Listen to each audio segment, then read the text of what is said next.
Awake, happy, accomplished, you woke up early this morning.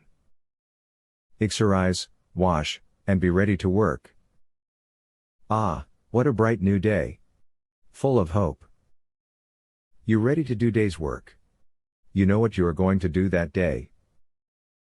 With the complete picture in your mind, you start working, spend hours, and put 100% into your work.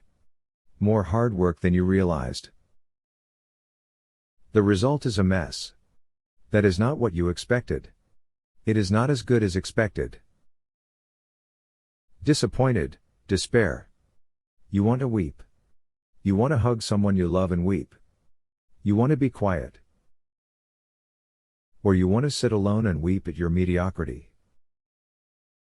You start to feel that you are not as good as a little guy. So sad and go to sleep tired and disappointed. Your problem is what you think. It is easy.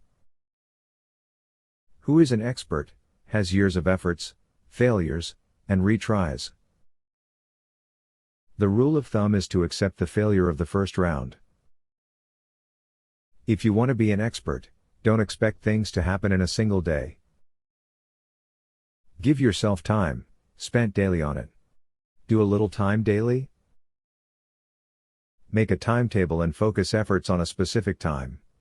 Work on it without despair and with hope. Work on it daily. You work hard for days, weeks, months, years, and even decades. One day, you will find that you will be able to produce remarkable. You made a decision that was up to par, and that day you will feel proud of yourself. Then there is a possibility that the rest of the world will also appreciate your efforts.